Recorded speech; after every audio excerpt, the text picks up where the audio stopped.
Alexander, welcome to the Power Within You podcast. It's really lovely and inspiring and so exciting to have you here with me today. Thank you for joining me.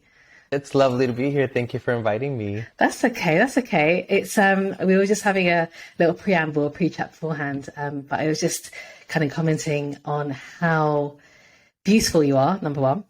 And number two, how incredibly inspiring and wonderful you are to kind of educate people, put stuff out there for people to understand, and I think that the way you do it is absolutely stunning visually, and you're so articulate in that sense of like being able to like explain all these issues around gender identity as well. Because, even for me coming from an LGBTQ background, I still struggle, with understanding stuff. I can fully admit that. Maybe it's my age, maybe I'm old, I'm not sure. No, not at all. But it's I really love to kind of get into that. But I'd love to kind of start with your journey. So tell me about yourself. Tell me anything about yourself. Tell me, your journey, where you're from, what you do. Yeah. So I guess a little bit about myself to start with. So I was actually, I was born here in the States, but I was raised down in Venezuela to immigrant parents.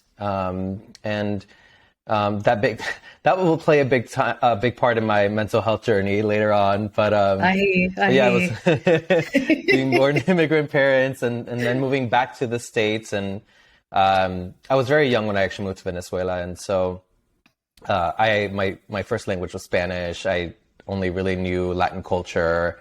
And then moving back to the US later on in my life was kind of a culture shock. And so that also kind of played a big part in kind of my mental health journey. But, I've been in the US now for many years, and now jumping way forward, I am a content creator. I create content around LGBTQIA plus issues, and I advocate for mental health. And then also during the daytime, I am a senior technical recruiter for an ad tech company. Fantastic. Gotta pay the bills somehow. Hell yeah. Because if you watch my videos, you'll see I love accessories and clothing and all of the things that we don't need but want. I love that. I love that. So. It's really nice to have. I know that we all have dreams and things that we want to do, but ultimately sometimes we just have to do stuff to get us through. And and actually, being able to have experience the different industries, I think is great because it all comes together in the end as well, I think. So tell me, coming from obviously understanding, I was also born to immigrant parents who came to the UK. How was it? I mean, were you able to be open with your parents? Were you able to express your sexuality and who you were? Yeah, that's an interesting question because we had a very unique relationship in the way that my parents seemed to be very open, and I think they wanted to be very open to whatever. And I remember actually when I was younger, my dad specifically telling me like, hey, if you're gay, it's fine. We'll still love you. Mm-hmm. I still felt uncomfortable for some reason to actually come out. And when I did come out, he and I actually didn't speak for a few years or a couple of years. So it ended up being opposite of what I expected. But he was okay initially, but when he actually came out, then it was a bit tougher to deal with maybe. Yeah, I think it's just one of those situations where when it becomes real, it's a different feeling. And I think at the time, it was just after the 90s when I came out and, the AIDS pandemic, things changed, Yes. And so I think there was a lot of fear. Actually, one of the first things my mom told me, she's just like, just be very careful. I don't want you to get AIDS, and that was a very big thing. Yeah. And actually most people told me that when I came out. Yeah, absolutely. Absolutely. And so, and did you have any parents' support as you were going through your journey when you first came out as being gay? Yeah. My mom and my dad was a little bit of a different story. I think he was just, his dreams of having a cisgender straight son with a wife and kids was kind of crushed. My mom's a little bit more submissive with my father. Again, immigrant parents, very much that kind of mentality. And so she kind of supported my dad, but she also wanted to support me. She was always in the middle a little bit. We did keep talking, but it was a different relationship. Our relationship definitely changed, which was a little sad because I grew up being a mama's boy. Yes. But my grandmother, actually, my dad's mom, after my dad kicked me out, actually, I'm sorry to hear that. she took me in immediately, and she never once tried to question me or change me. It was an instant, it was just instant acceptance, and she had unconditional love for me. She actually just passed away a few weeks ago. Oh, I'm so very sorry to hear that, sadly. Alexander. Yeah. Yeah, on her 98th birthday, which is so wild. Wow. So she had good She 98 passed years away of her life. Really? On her 90th birthday? Oh my word. 98, yeah. Yeah. Wow, So, that's amazing. yeah. That's amazing. And she sounds like a wonderful woman who looked after you, you know? Yeah. I'm so sorry to Truly. hear that. I'm sure it's very difficult to kind of get through that grief. Yes. But she sounds awesome and inspiring. I wish more of that generation could be so accepting and loving like that as well. So kudos to your grandmama, for sure. Yeah. She was everything. No, amazing. You know, it's you have to have those sort of positive role models, don't you, as well, if you're going through a certain thing, and especially as you came out, you know, during the 90s, it's like people weren't really getting stuff or understanding, you know, what it meant to be at that time gay or straight. There weren't any nuances at that time, I suppose, as well. But how did you kind of, you know, you obviously came out as gay, but then you went through another journey over sort of the years to kind of get to where you got to today. So tell me more about that, your identity, and how you found your identity. Yeah, so I tell people all the time that I had to come out twice. I had to come out 10 times, man. Everyone still doesn't believe me. They're like, what? And again. It's true, though. I think people don't understand that. And you are actually in the gay community, in the queer community, you're coming out almost daily, it seems like, because a lot of people, you know, you still sometimes need to disclose for some reason, like, oh yeah, just so you know, I'm queer, I'm this, I'm that. And so the queer community tends to do that a lot, and we actually have more than one coming out. There's many coming outs. But I think for me, you know, the journey took me to this place where I am today because of just like education and knowledge. So when I was younger, I used to steal my sister's dresses. I have a younger sister, and I used to steal my sister's dresses and put them on and run around the house. And you know, my parents would be like, you can't do that. That's for girls. And so there began kind of me putting away a part of me, which I would figure out later. So as I became my own self and I got mental health help and I was able to really start loving myself, I discovered one day, I was like, you know what? I thought I was just gay this entire time. However, I think I'm non-binary. I think I'm gender fluid because I've always felt this feminine energy. Like I've always had a very feminine energy, but I still have my masculine energy. And so I was like, how do I define that? And again, through education, I figured out, you know, where I landed in terms of like my gender. At least as far as we can, you know, tell to date, because things are changing every day, you know? They're changing every day. Yeah, absolutely. Yeah. But also like this has existed in human beings for time. I mean, it's not just this is something which is how people were able to cope with hiding themselves that way, you know, and the issues that it caused, and just, I guess, I don't know why, but as human beings, sometimes we're quite good at locking stuff away, aren't we? We're like, oh, just put that part away. But then it comes up in depression, anxiety, stress, addictions, you know, that sort of stuff as well. Tell me, because you mentioned about your mental health help. So tell me, like, how were you affected in terms of mental health when you were trying to go through this journey? Like, what's going through you and what was affecting you?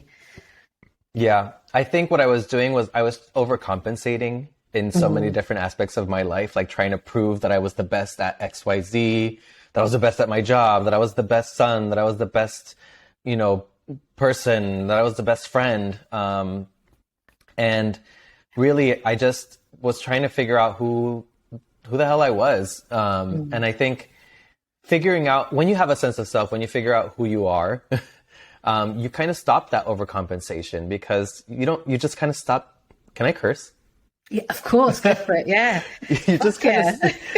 of you just kind of stop giving a shit about what other Yeah. people think about you, and you start really prioritizing yourself. And then actually what you realize is when you prioritize yourself, then you can be there for everybody. Then you can be the best at your job. Then you can be the best at everything, but you stop overcompensating. It becomes more natural. And I think for me, it was manifesting in this overcompensation. Like I would give everything to everyone. I had nothing left for myself. It was it was exhausting. Almost And like I a would feel people anxious pleaser, about no? it. A Oh people yeah, pleaser, yeah. It's I really was a interesting people you said pleaser. that. I've been reading Gabor Mate's the new book called The Myth of Normal. Basically, he's a, I think, Canadian mental health expert as well. But he talks about people pleasing.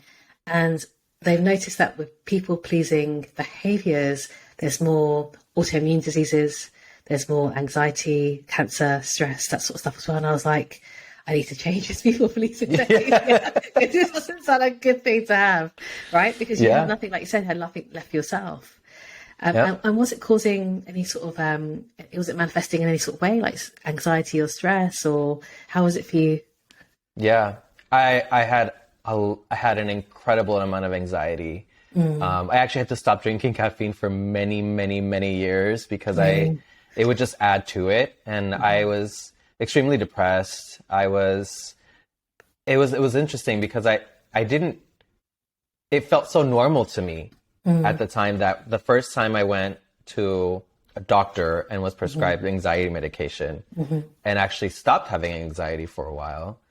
I was like, oh, so this is actually more normal than what I've been experiencing. It just became so normal. I was a very anxious kid to begin with. From the beginning, I've just always been very anxious. So I thought that was normal. I thought that's the way that you were supposed to live. I thought everybody lived like that. Wow. But you know, being outside of that and like being on the other side of it is so eye-opening because you just realize like how much anxiety and how much trauma you had and all of that. And it's an interesting place to be because I don't think a lot of people get there, and you can't, and it's weird because you can't see it until you're out of it. And you can't understand it until you're out of it. And it's hard to explain to somebody who's going through depression or anxiety, like, hey, it's so much better on the other side. And they're like, yeah, what the hell do you mean? Like, Yeah. I'm fine, Yes. but you're Yeah. not. I No. can tell. Yeah, because you just become accustomed to how you're feeling, especially if you're feeling that since childhood as well. And so tell me, like, how did you, what kind of techniques did you use to kind of help yourself get through or start managing that anxiety? Yeah. Well, before mental health help, I used all the terrible things that you're not supposed to do, alcohol, drugs, you name it, you know, and then also just, you know, just letting out anger in like just not a healthy way. It was just it was not okay. But then, you know, honestly, I think getting a therapist was what really ended up changing, against my will, basically, was what ended up really changing my life entirely. And that was the best tool I ever used, was honestly a mental health expert. And it sounds very like, you know, cliche to say that, but it's so true. And, you know, I almost didn't even realize it was working for me until it was, you know? And it was really important to have the right therapist, by the way. I always want to tell people that, like, if you're going to get mental health help, get the right therapist, get the right person who's going to work for you. And if you are not leaving those sessions feeling confused about what what you're supposed to do next, or feeling a little defensive, or feeling, you know, like a little run down, because that's what part of it is. You have to get through all of that shit. Yep. Then you don't have the right therapist. It shouldn't be easy necessarily. No. So, I mean, for me, like, I think it took me 4 goes maybe to like find someone I could speak to. Was it the same thing for you, where we kind of like sort of searching for the right one before you found someone that could help you? Yeah, I got pretty lucky. It was my second therapist, Amazing. and I was like, oh man. And, you know, I tend to be very straightforward in my communication in general. And I just, on our first call, I was like, look, this is what's going to work for me and this is what's not going to work for me. If that doesn't work for you, if that's not your style of therapy, like we're not going to work together. And I was very direct with him and I was like, I will have no problem breaking up with you. And he's like, great. He's like, you sound like a real fucking joy. And I was like, he said that exactly. And I was like, oh, I was like, I love this guy. It's so true. You have to be able to relate to that person, right? And it also makes you laugh. Like, I had like psychoanalysis therapy where you just talked, they just didn't say anything, didn't do anything, didn't. And I'm like, I can't do this. This is not the type of therapy that I need. I think it's more CBT maybe worked for me a bit better, the cognitive behavioral therapy, more action-based and that sort of stuff as well. Did you have a particular type of therapy that worked for you with this chap? Yeah, CBT was actually what helped me as well. Yep, it was very much so that. And I don't need somebody to just listen. I need somebody to give me actionable items and also be able to call me out on my shit. And yeah, there's a lot of listeners out there, basically. There's a lot of therapists that just listen and that's it. And maybe that works for some people, but that did not work for me. Yeah, absolutely. And you were saying that it took time.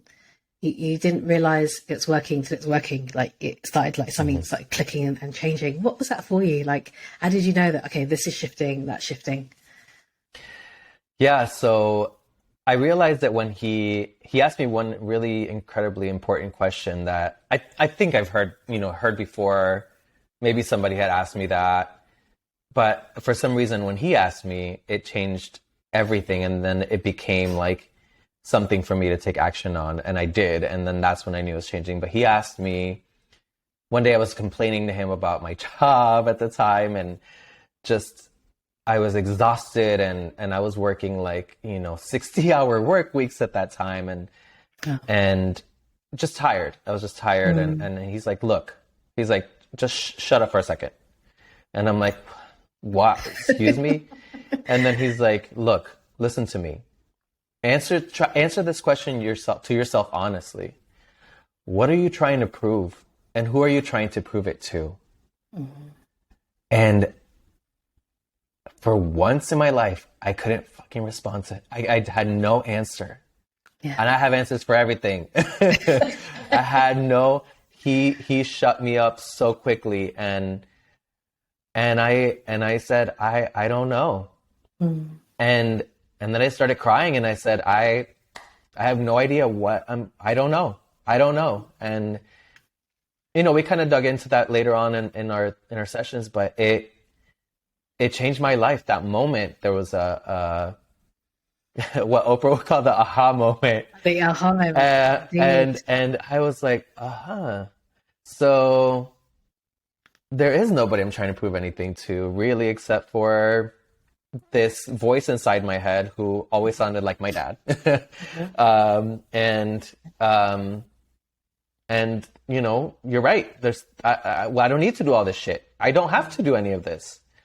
And I quit my job like a week later. That's amazing. I gave notice. Wow. I started changing my life. I started just doing things for me. I started, at the time I was like, I had kind of given up on like my health in general, my physical health too. And I was like, you know what? I have space now. I gave myself space. I got rid of that and gave myself space to be able to take care of myself. And it changed my life forever. That's wonderful. And it takes so much courage to make such a significant change, I think. And I have to say that therapy when you find the right person, can be incredibly powerful to help you manifest that change as well. Do you feel like you've been able to break the cycle of people pleasing?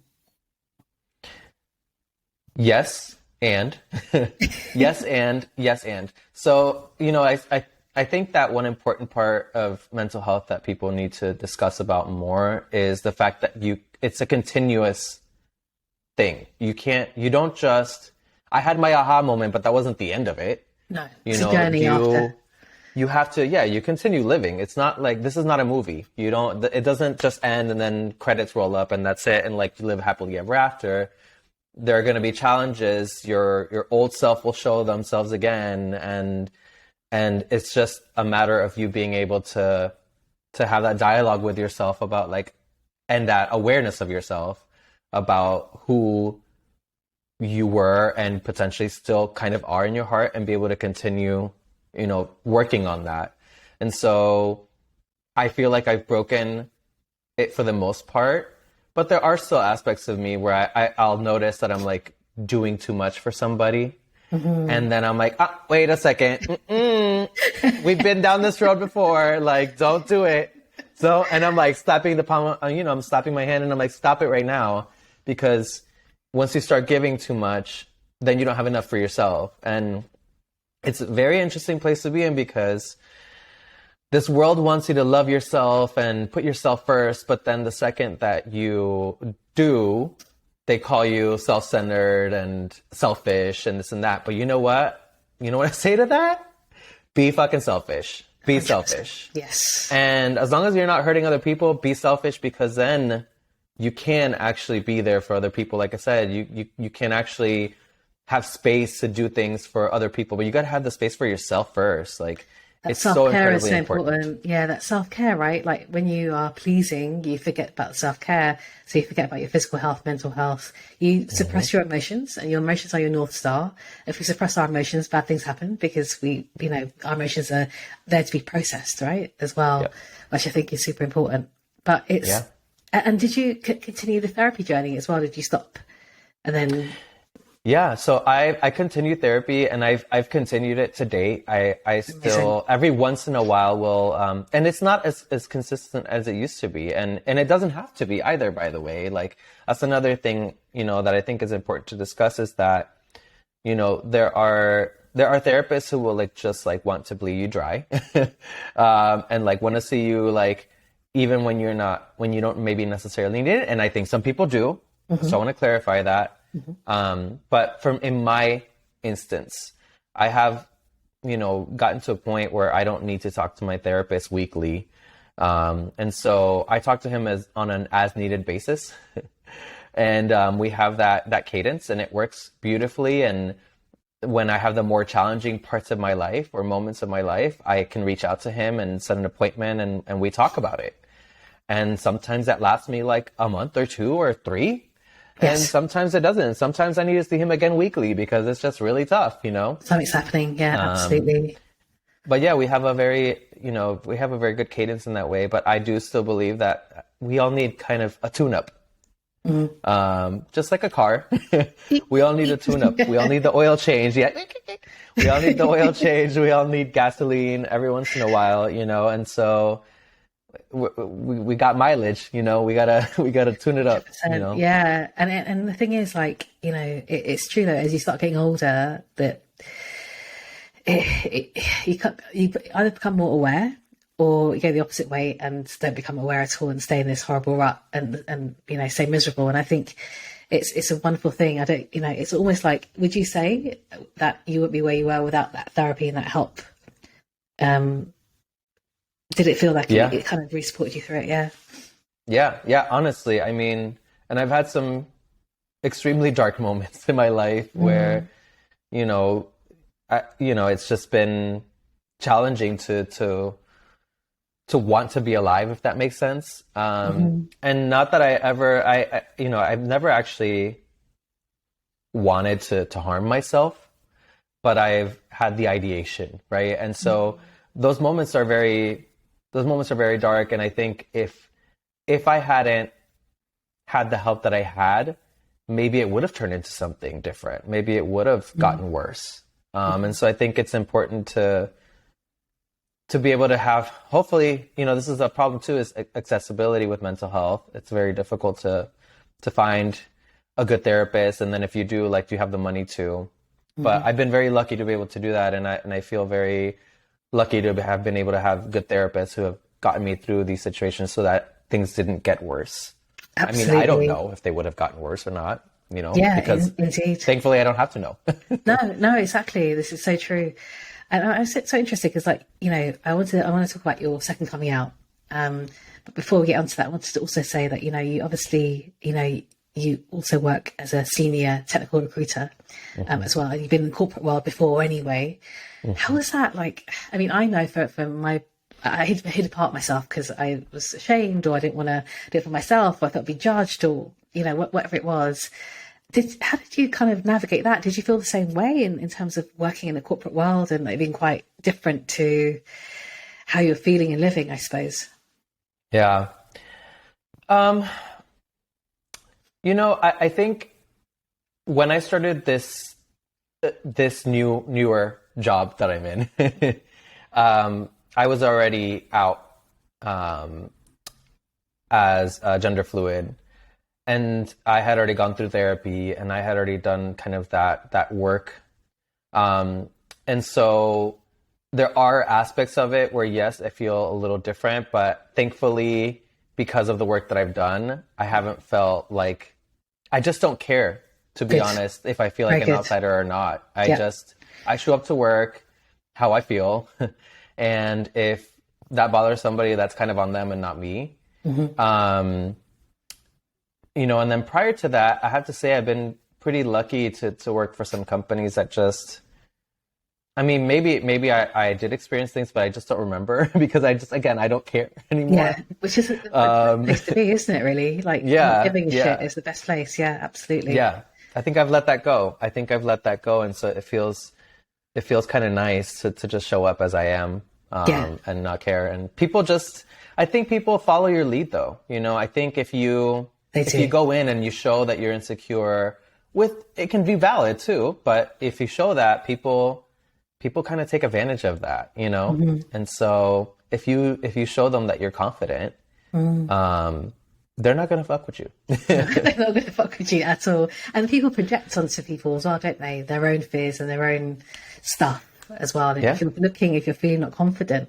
someone might, that's that thing that could happen to you, right? People project their own shit onto you, basically, which I think is very common, especially in the workplace as well. Yeah. But your second coming out. So tell me about that. How long ago was it, by the way? Yeah, so it's been 3 years now, actually. Congratulations. Amazing. Thank you. Yeah, it's been an amazing 3 years. But I just, it was like a day that I just realized it. It was the most bizarre thing. I just kind of woke up one morning, and it's not like I was like the day before I was like planning to come out, I just woke up one day and I was like, you know what?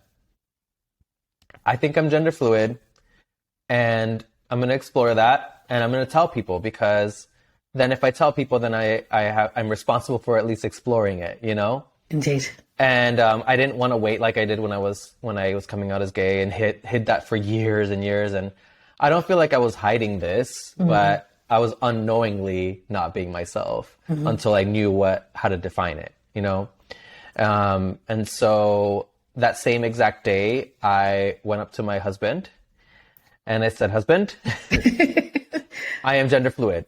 And then he said, "Okay." And I was like, "Great." And then that was our whole conversation. I'm not kidding. Like, people think that I'm joking, but that was our entire conversation. And then I was like, "Okay, cool.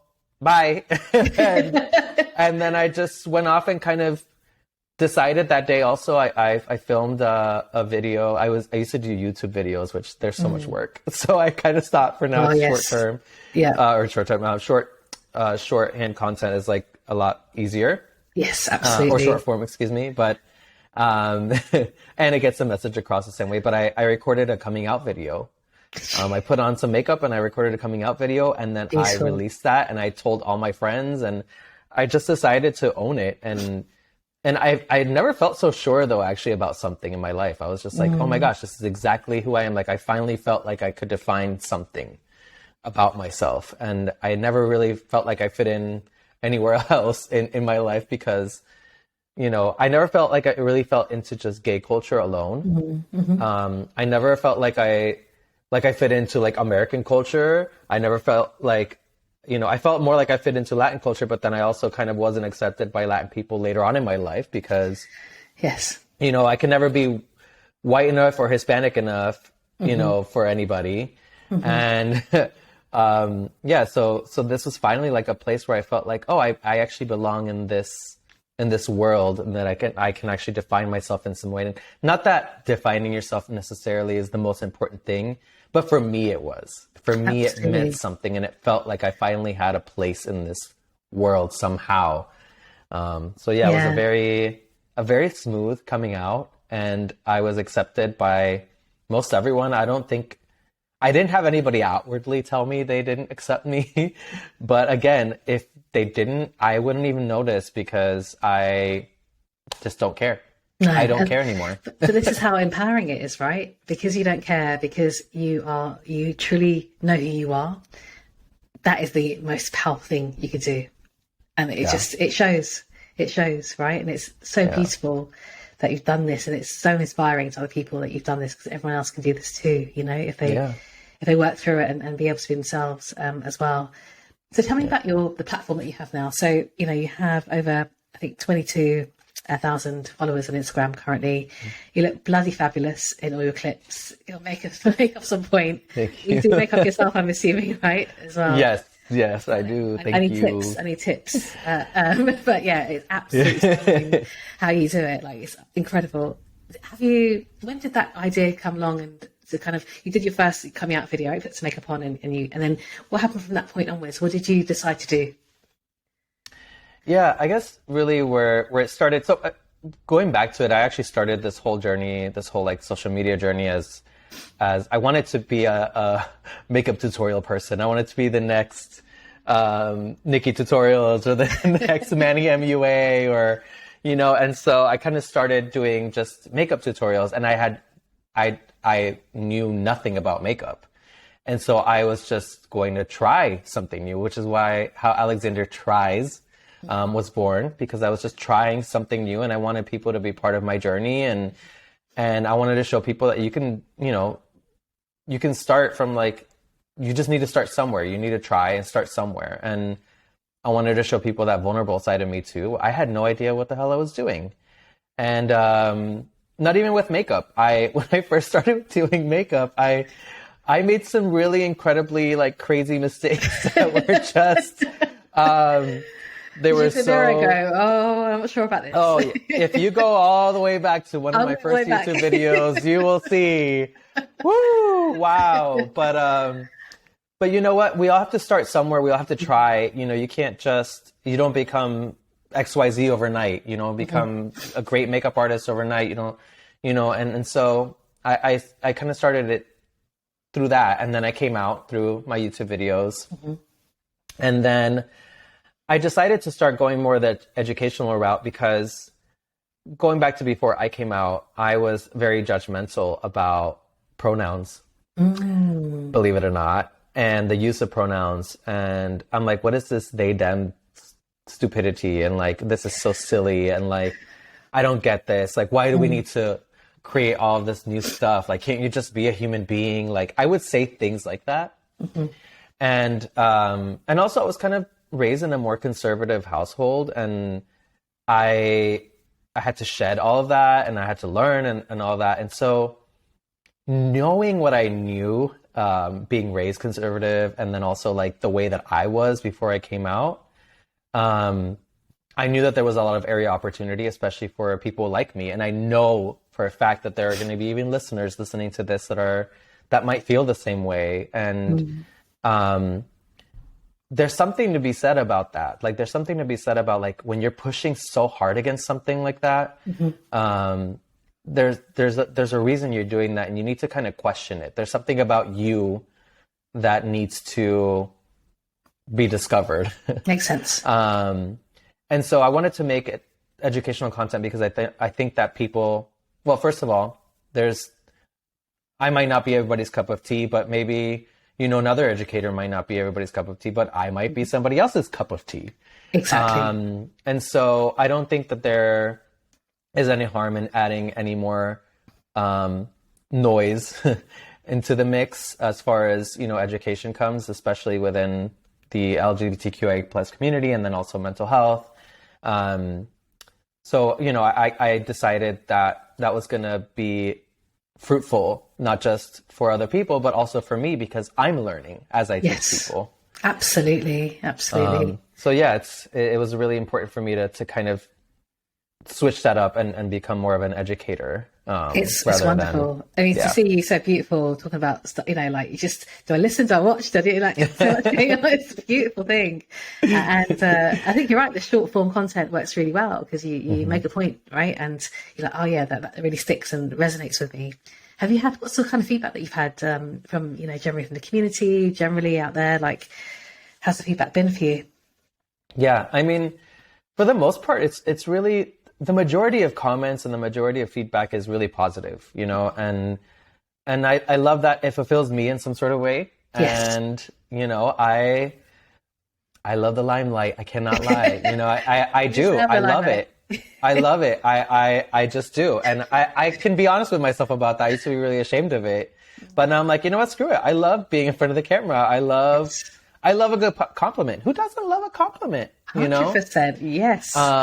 Even if it makes you uncomfortable, which I know some people are uncomfortable with compliments, but I love it, you know, and it fulfills me. But at the same time, I'm like really fulfilled by the feedback and the comments that I get and the stories that I get from, I have a lot of parents and educators who Wow. follow me, teachers, and they send me these beautiful messages about how, you know, I've helped educate them about their children or their students and how they Goosebumps. use, Beautiful. yeah, how they use some of the things that they've learned from my channel or from my Instagram to teach in their classrooms or, you know, it's just, and I mean, it goes as deep as people telling me that I've saved their lives. And I don't say that lightly. Like to me that I understand that because I had other educators do the same for me, you know, why not share the love? Like, why not spend the time building this stuff to help people too? It helps me and it helps them. Like, this is a win-win, you know? Yeah, absolutely. Yeah. And so, you know, I know that obviously, like, how would you like to develop your platform? Do you feel like have you kind of just gone with the flow? Like, is it something you'd like love to do? Because it sounds like, you know, what you're doing is really impacting the positive changes in the community as well, which is a beautiful thing. Would you like to do more of that maybe going forwards? Yeah, my goal is to eventually create more safe spaces for people to go to and be able to be themselves and explore themselves and feel okay. You know, maybe not feeling okay. And I would love to like translate this into actual physical spaces. So I have some ideas of what I'd like to do, and I think, you know, I'll get there someday. But for now, I'm really kind of sticking to this until I have something really solid because I want to do it right. Sure. I want to be able to I don't want to just create another safe space. I want to create a safe space where people can also grow and change. You know, and this might involve like collaborating with therapists and in the community and really working on not just a safe space where people can go and be themselves, but also grow in the way that they can like get mental health help and do different things. Because mental health is a big part of of feeling safe and having a safe space and all that. So yeah, the resources. There's a lot of things I'd love to do. Yeah. Yeah, and I think that now it's out in the universe now, so it's going to happen. So you better get ready for it. Yeah. Get ready for the Alexander Tries Academy. It's going to be amazing. It's going to be amazing. Honestly, it's so incredible, and I think so wonderful to hear your story and be able to like hear your journey through it, because it shows that, you know, like even through adversity, even coming from an immigrant family and going through what that means as well, that you can become human, become fully and truly, holistically and authentically, which is so empowering, I think. I always ask this question, and I wanted to ask you this, is like, how do you find the power within you to kind of manage your own mental health now for the future? Like, what do you do? Like, because it's a whole journey, isn't it, really, as we go along? What is it that you do? How do you find that power within you to kind of carry on and manage it well? I just put love into myself. I put love into myself, and that gives me an incredible amount of energy and power. And I take breaks when I need to, and I allow myself to be human. And allowing myself to be human and putting that love into myself really helps me kind of create the energy and power to be able to put back out into the world.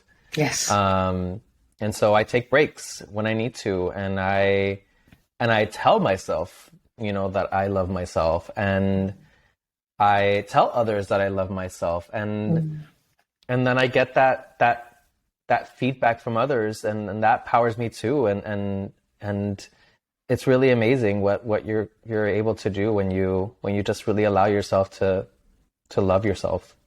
That self-compassion is so often missed when we go through life, and I try and kind of coach that as well. Like if you're doing anything as well, like self-compassion is key, right? Taking the breaks, right? And just being able to love yourself. And lots of people can't do that. They can't look in the mirror and say, I love you. They can't hand on heart say, I love you, right? Which we need to do more of, man. Like this is, because, we're not feeling good. We love other people, but, we find it, we don't like ourselves, and that needs to change, Yeah. Look, my tagline is, I love me so I can love y'all. And honestly, I say that every single day. And maybe it's just because I post every single day now, but I say it to myself every day. Yeah, exactly. It's powerful. Exactly.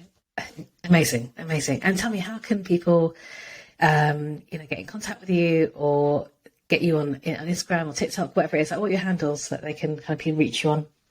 Yeah, the place where I'm most active on is my Instagram, and that is alexander.tries, and that's ALEXANDER.TRIES.